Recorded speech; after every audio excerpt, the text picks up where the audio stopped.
Dongeng sasakala dinten ieu nyaeta Sumur 7. Di lamping Gunung Karang aya sumur anu aneh. Reana 7 ku nu percaya mah sok dipuja eta sumur dongengna kieu. Raja Pajajaran anu panutup Sang Prabu Siliwangi kagungan hiji pangitan piselireun putri geulis jenenganana Lenggang Kancana. Nyaeta putra Pandita Puncak Manik. Kulantaran anom keneh eta putri teu enggal-enggal ditikah ku sang raja. Tapi teu meunang ka mana-mana geus sababaraha taun dipinggit di kaputren. Malah ari saenyana mah geus sedeng rumaja putri, tapi unggal dipariksa ku Kanjeng Raja nganyungkeun sarantos bae. Geus di dituna meureun kudu manjangkeun lalakon. Kacarita hiji peuting malam Jumat, putri teu kersaeun kulem ngaguligah teu puguh di manahna. Bimbang hareudang bayeungyang nepi ka medal ti kaputren. Lungsur ka patamanan, harita teh nuju ngebrak caang bulan, ninggal tanggal 14. Pikaresepeun anu ngarora, kabeneran nu ngajaga sarare kabeh. Lir kieuna ku panyirep atuh putri kacidaluaseunana amang ngurilingan taman. Teu aya nu nyeusi kudi. Kekembangan keur sedeng mangkak bareukah sumebar nyambuang pakarangan. Nyi putri raos kagagas ras emut ka ibu rahmana nu mangkuk di Puncak Manik. Sigeg putri keur aya di patamanan, kocapkeun di awang-awang aya satria kayangan jenenganana Dewa Putra. Keur ngalayang uli guguru ti Sang Wiku di Gunung Megamendung.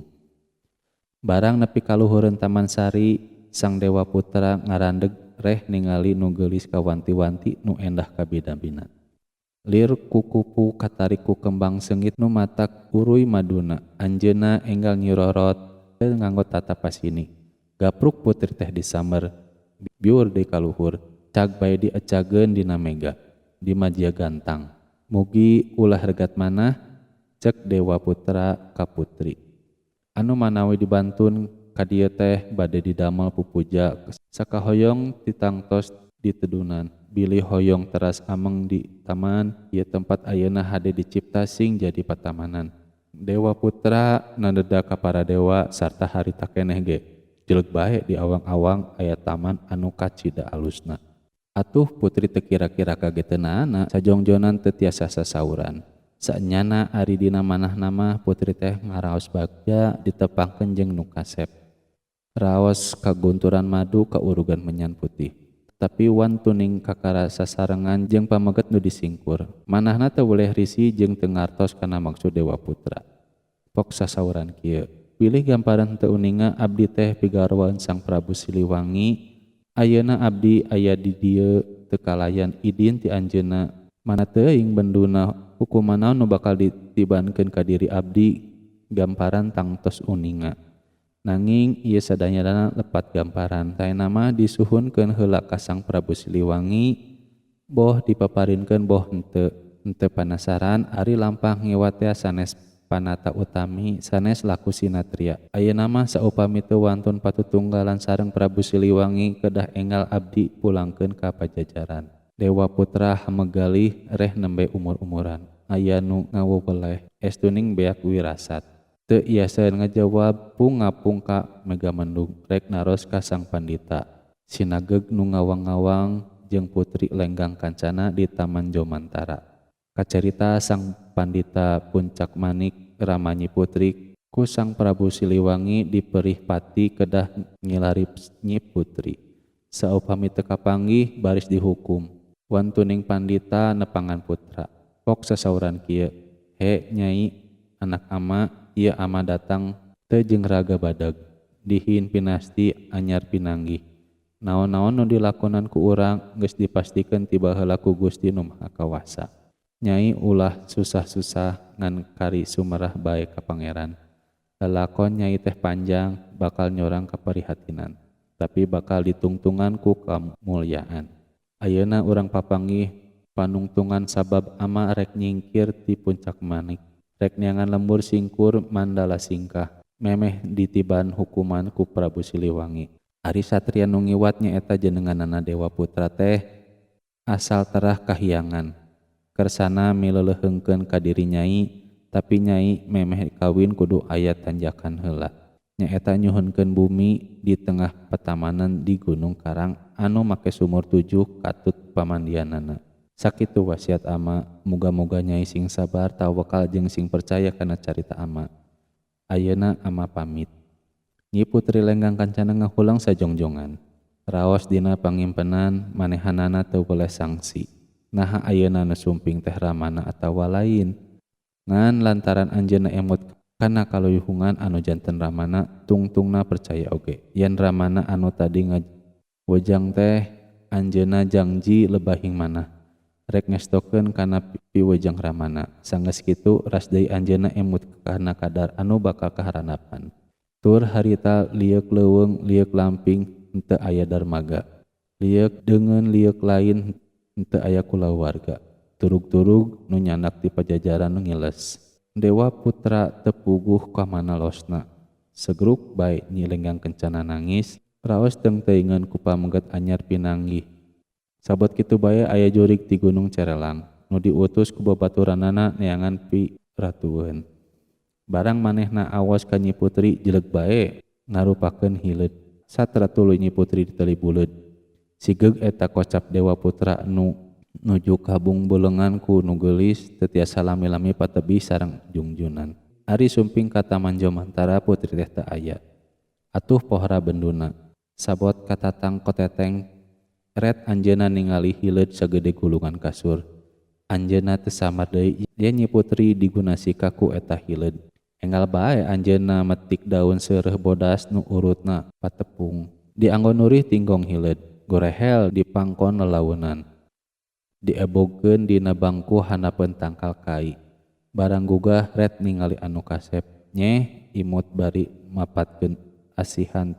Tidinya Putri haturan yen tadi ngaweweleh teh lain teu niat ngiring ka pangresa ngan sejang imutan bae kana lampah kajatnikan. Gamparan teh ceuk Nyi Putri. Sanes jalmi jore-jore terah dewa jadi kedah mintonkeun kahormatan. Menggah dina diri Anoman didamel dua sadoit teu nanaon mung nemutkeun kabiasaan pamengget sok aya panglarangna ku pigeureheunana luhur handap martabat hiji pamengget. Sok katawis dina rupi panglamar ayeuna upami yaktos bade mileuleheungkeun ka abdi urang Gunung Baulisung anu nyaawan nya bodo. Henteu kedah maparin dunia barana mung nyuhunkeun dipangadamelkeun taman di Gunung Karang sareng bumina katut pangadamelkeun anu nganggo sumur 7. Upami aya jelema nu hayang terang kana panglamar gamparan jadi mung kantun nuduhkeun mung sakitu pamunut abdi.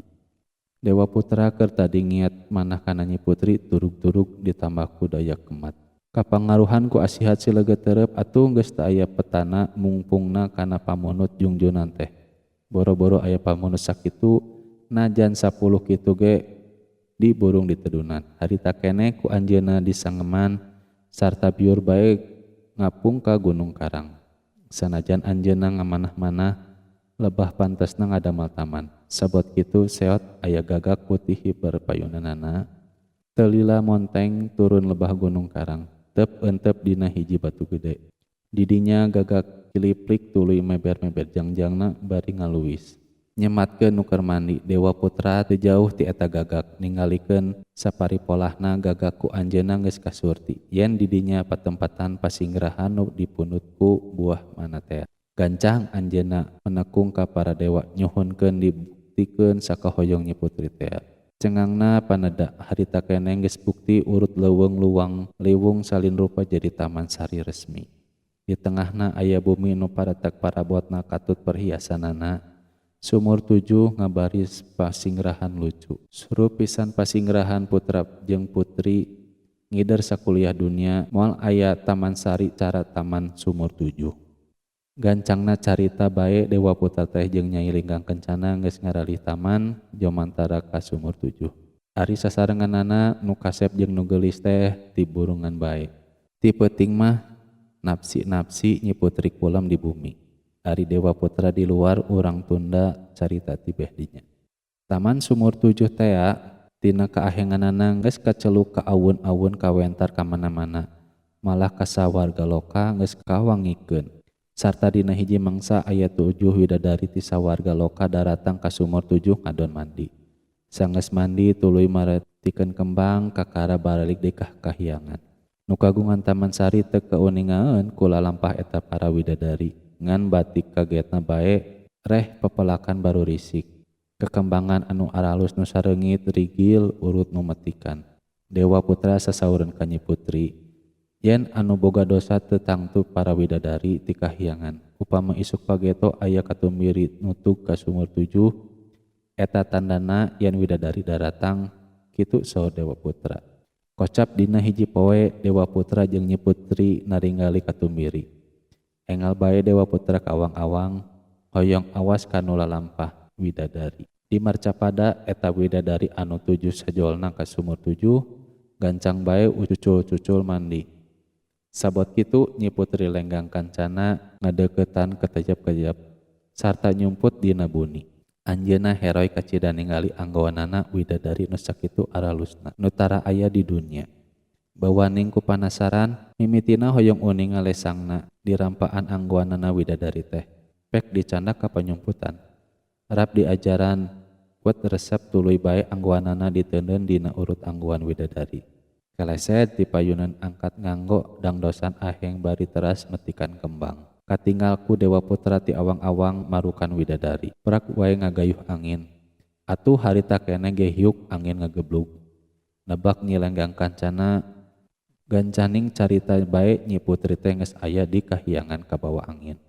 Widadari anu 7 bada mandi ruprap darangdan ngan widadari nu bungsu teu kahemangna lantaran anggowanana aya nu ngahilian, malah anu genep geting haruleng. Henteu ayeuna bakal kajadian kitu. Sabot kitu ngong bae di awang-awang aya soratan katinggalan. Kieu pokna Dewa Putra teu kaidinan ku para dewa garwaan ka urang marcapada. Nyi Putri lenggang kancana lantaran taya dosana ayeuna geus diasupkeun ka kahyangan.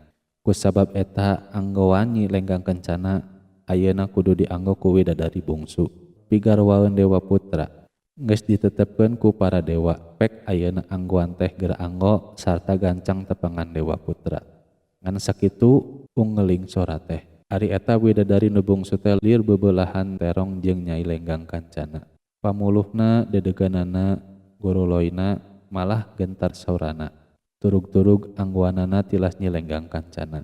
Atuh ieu oge geus tangtu kabeldil langit kabentar mega. Komo Dewa Putra ningali ti awang-awang eta widadari bungsu diiringkeun ku widadari nu genep. Ngajugjug ka bumi kalengahan Dewa Putra.